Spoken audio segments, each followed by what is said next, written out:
E aí pessoal, tranquilo? Desenvolvimento web cliente.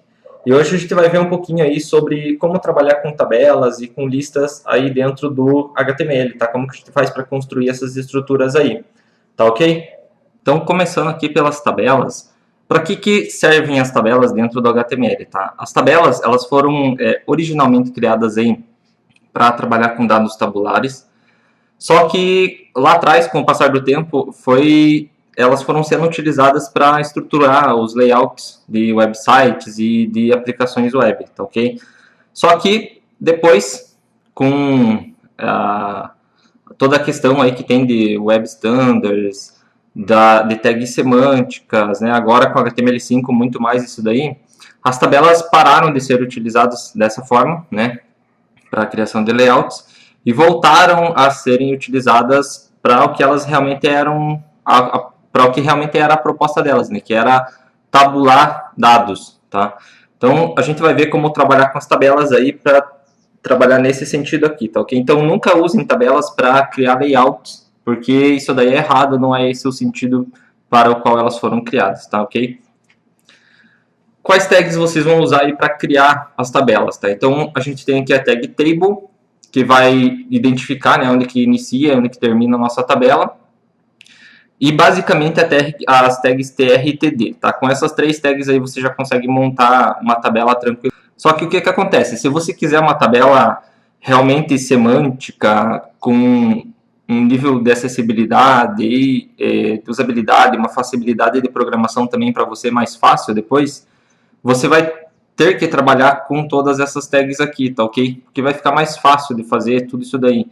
Então eu vou explicando aqui o que cada uma faz aqui. Para isso daí vocês vão criar um novo documento HTML no editor que vocês estão trabalhando aí, tá? Então vamos criar aqui um arquivo novo. Vou chamar aqui de tabelas, tabelas.html. Vamos criar aqui aquela estrutura que vocês já conhecem. Meta, chart set. E então vamos começar aqui pela tag table, né? Como eu falei, a tag que vai demarcar o início e o fim da tabela. Então vamos colocar aqui table, tá ok? E daí o que a gente vai fazer? As tabelas, elas têm uma linha de títulos, né? Os cabeçalhos da tabela. E ela tem um corpo, que é onde vai estar as linhas de dados realmente. E a gente tem a tfoot, que indica o rodapé da tabela, que quase nem sempre ela aparece aí nas marcações, mas você tem a opção de utilizar isso aqui também. Tá? Principalmente em relatórios, é interessante trabalhar com tfoot. Então, a gente vai começar aqui colocando então, essas tags aí, thead, tfoot e tbody. Por que o tfoot vem antes do tbody? Tá, a estrutura que vocês vão utilizar quando for trabalhar com essas tags aqui é sempre essa aqui, tá ok? Então é thead, tfoot e tbody. Se não for utilizar o tfoot, é thead e tbody, tá ok? Ou se não for utilizar o thead, é só o tbody, né? Para que serve isso aqui? O cabeçalho e o rodapé eles são renderizados antes pelo navegador. E daí, digamos que a tua tabela ela tenha lá uma porção de linhas, então com o cabeçalho e com o rodapé renderizado já, o navegador pode ir colocando essas linhas aqui aos poucos, tá? Para que o usuário possa ir visualizando. Então ele sempre vai renderizar o thead e o tfoot, e daí o tbody por último, que é onde estão as nossas linhas de dados, tá? E o uso do thead e do tfoot ele tem uma outra vantagem, que é quando você precisa imprimir a tabela. O cabeçalho e o rodapé, eles se repetem em todas as páginas da impressão. Então aqui no HTML você coloca eles uma vez só, né, ou só um thead e um tfoot. Mas quando você for imprimir uma tabela, na impressão os cabeçalhos e os rodapés eles são repetidos. Quando você usa essas marcações aqui, tá ok? Então isso daí facilita um pouco o trabalho da gente na hora de construir relatórios e coisas desse tipo aí. Dentro do thead, vocês vão trabalhar com a tag que representa as linhas da tabela, que é a tr. Então a gente vai colocar aqui uma linha na nossa tabela. E dentro dessa linha a gente vai ter algumas colunas. Então a th e a td representam as nossas colunas. tá? Só que a TH, ela representa colunas que são títulos e o TD, colunas que contêm dados. Então, aqui no nosso caso, como um cabeçalho, a gente vai ter um título, né? Então, a gente vai usar o TH aqui. Nome. Outra coluna. Tá ok? E daí lá no nosso tbody, como a gente tem duas colunas, né? Então a gente vai ter duas colunas de dados também. E aqui a gente vai usar o TD, né? Como eu disse, é a nossa coluna de dados aí.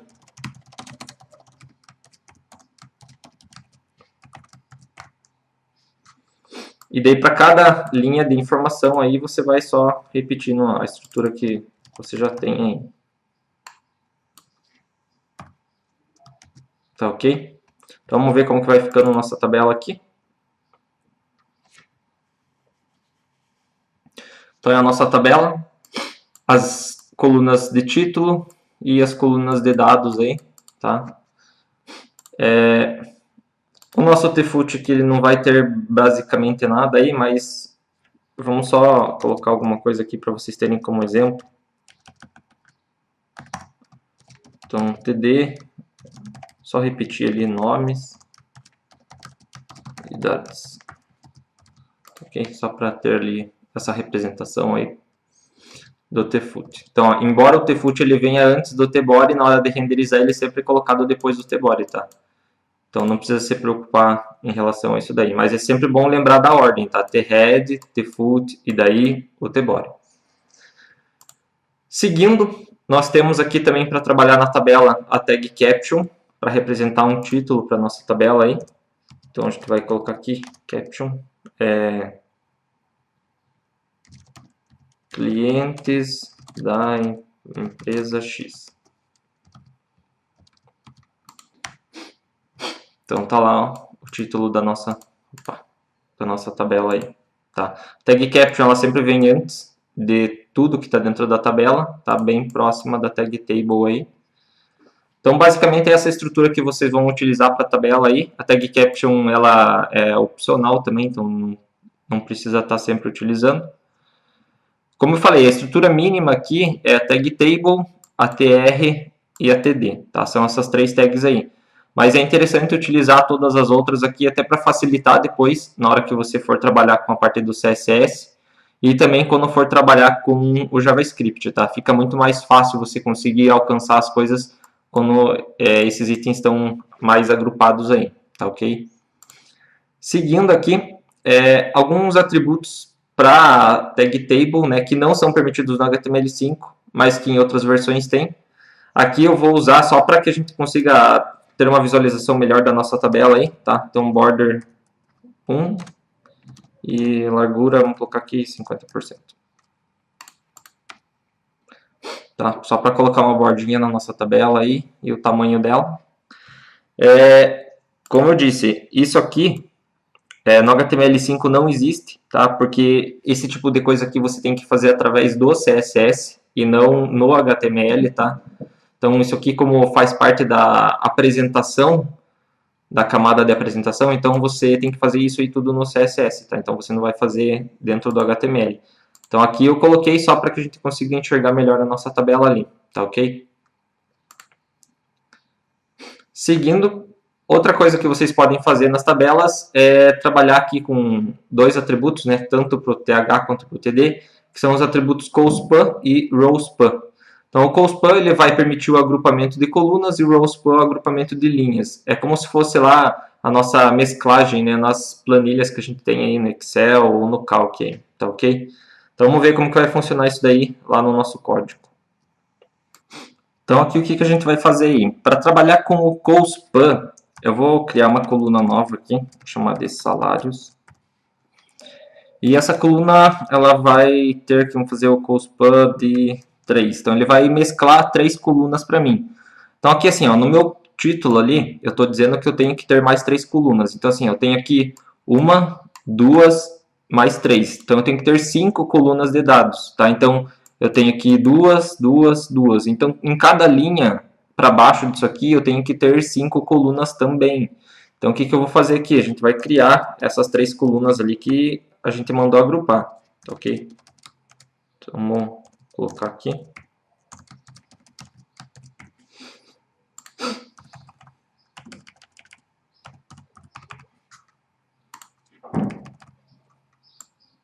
E vamos pôr aqui também. E aqui. Aqui a gente, no rodapé, aqui a gente pode fazer tipo uma espécie de um totalizador aí. Caso tenha lá, né, no sistema que você for fazer. Então aí, como que fica a nossa tabelinha, né? Então, a coluna aí que foi agrupada, né? Então, COSPAN, agrupando 3 colunas, e daí as 3 colunas nas próximas linhas aí, seguindo, né? Cada uma aí com o seu valor, tá? Então, o COSPAN vocês vão sempre utilizar para agrupar colunas dentro de tabelas, daí sempre lembrar dessa contagem aí, tá? Então, você tem uma coluna, 2 e mais 3, então 5 colunas, então todas as linhas aí tem que ter 5 colunas, tá? 1, 2, 3, 4, 5. Tá ok? Seguindo aqui com o RowSpan, nós vamos fazer o seguinte aí. Então vamos criar aqui uma coluna aqui no nosso cabeçalho chamada total. E daí a gente vai pegar aqui no nosso tbor ali RowSpan 2, sei lá, vamos colocar 5.000.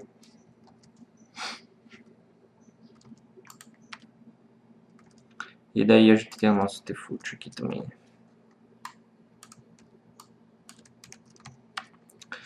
Então esse é o nosso RowSpan, tá? Então tô pegando as linhas ali, agrupando elas, tá ok?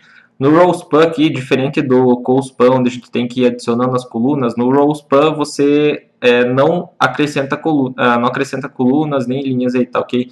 Então, tipo, ó, tô usando o RowSpan 2 nessa linha, então, logicamente, ele já vai automaticamente criar pra gente essa coluna aqui na linha de baixo, porque ele vai mesclar com essa linha, como se você tivesse um outro TD aqui, tá ok?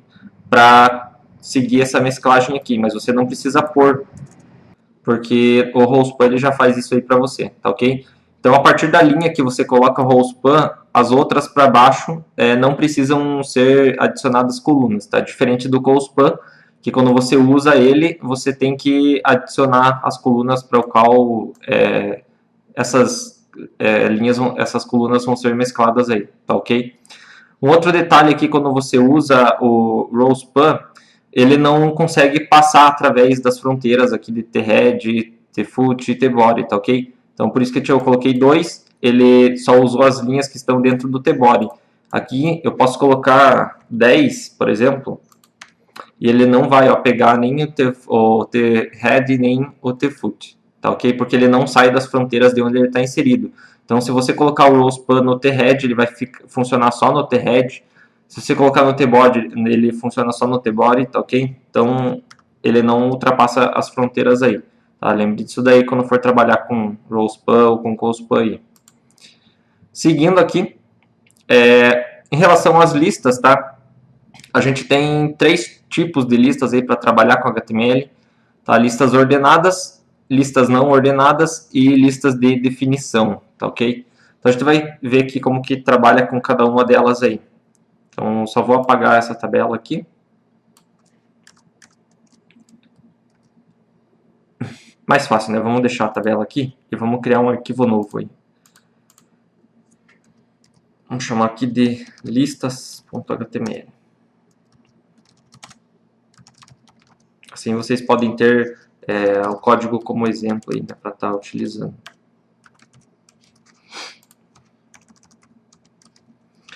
Então, seguindo aqui, as listas ordenadas. Tá? Elas são ordenadas porque elas trabalham com os itens através de uma numeração ou através de letras, alguma coisa assim. Não é nenhuma representação gráfica do item.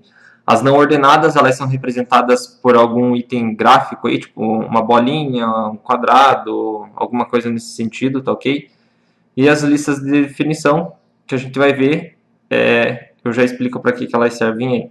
Então, seguindo aqui as listas ordenadas, para trabalhar com listas ordenadas e não ordenadas, você vai utilizar a tag OL para listas ordenadas e a tag UL para listas não ordenadas, tá ok? Então isso aqui é o que diz qual tipo de lista você está trabalhando. E daí a gente vai montar a nossa lista. Para montar a lista, a gente vai trabalhar com uma tag que é a tag LI. A tag LI ela serve tanto para listas não ordenadas quanto para listas ordenadas, tá? Então é uma tag auxiliar para esses dois tipos de listas aí. Então você vai trabalhar aqui com LI e daí o item da lista lá. Então item 2, item 3. Vamos copiar aqui.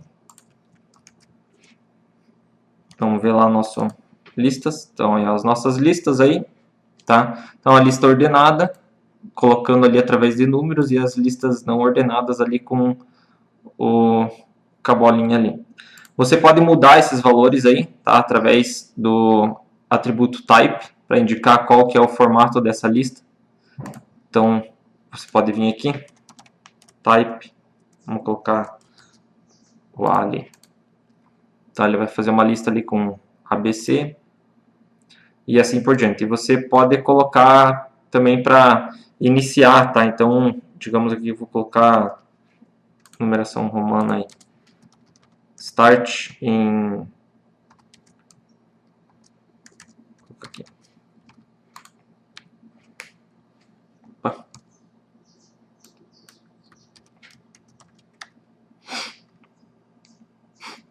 Então, aí a gente tem a numeração em algarismos romanos, né? Iniciando no algarismo 15 aí. E daí ele vai seguindo a ordem, tá ok? Então você pode trabalhar com esses tipos de recursos aí.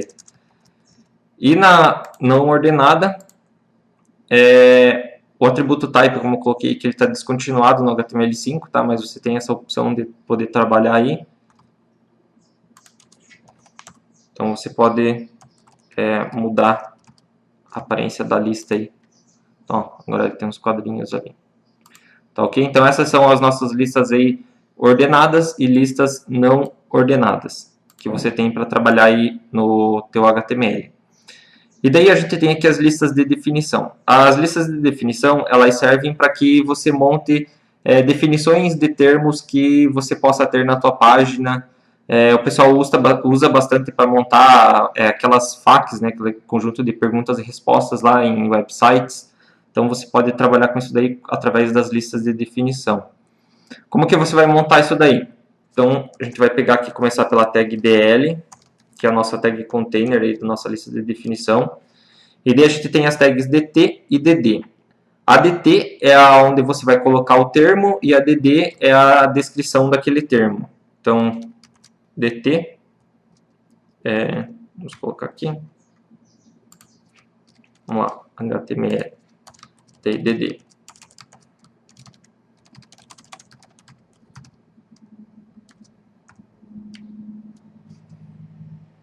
Tá ok? Daí você vai fazendo isso daí dentro do teu DL aí, e adicionando várias coisas aí. Internet. Rede de computadores pública. Vamos ver como que fica aí nosso...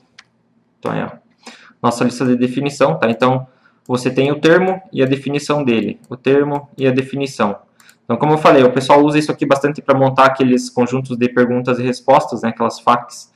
Então, você pode trabalhar com isso daí, ou montar uma espécie de um glossário, alguma coisa assim no teu website ou dentro do teu sistema aí. Tá? Utilizando tags aí de essas listas de definição. Essa aqui é a forma semântica de fazer isso daí, tá? Que depois os buscadores e leitores de tela conseguem identificar que isso aqui é uma lista com alguns termos ou com algum conjunto de respostas, tá? Não faça esse tipo de coisa aqui usando, por exemplo, uma lista não ordenada, que daria para fazer também. Só que daí você perde o significado da lista de definição, tá? E fica muito mais difícil aí para saber o que é que você queria representar com aquela lista ali. Então, se você for trabalhar com termos, alguma coisa nesse sentido aí, use listas de definição, tá ok? Seguindo, Quando que vocês vão usar UL ou OL? Então, você vai usar o OL quando a ordem dos itens que tem na lista for significante, né, ela for importante, e o L quando a ordem dos itens não for importante, né, não tiver nenhum significado aí para a lista. Então, eu deixei uma regrinha de ouro aqui para vocês, tá? Então, vocês vão alterar a ordem de um dos itens da lista. Se o significado da lista for alterado, você tem que usar o L, ou seja, ao alterar aquele item de posição, ele influenciou a ordenação da lista. Então, é importante que ele fique na posição em que ele estava e você tem que usar uma lista ordenada. Agora, se o significado não é alterado, você pode usar uma UL, porque aí a posição que o item tem na lista é indiferente. Então, o que você vai fazer aqui? Você tem lá a tua lista, altera um dos itens de lugar, tá ok? Pegou ali, alterou o item. Quando você alterou, se o sentido da lista aqui, a ordenação dela for alterado também, então você tem que usar o L mesmo, só que você tem que manter o item na posição que ele já estava, porque daí a ordem que os itens aparecem na lista é importante. Agora, se você pegou, alterou o item de lugar, e mesmo assim a lista ainda continua fazendo sentido, então você tem que trocar de OL para UL, tá? Porque daí a ordem dos elementos é indiferente para você, tá ok? Então essa aí é a dica que eu dou aí para vocês trabalharem quando for usar UL ou OL para verificar qual tipo de listas vocês têm que estar utilizando aí, tá ok? Então essa é a nossa aula de hoje. Até a próxima, pessoal.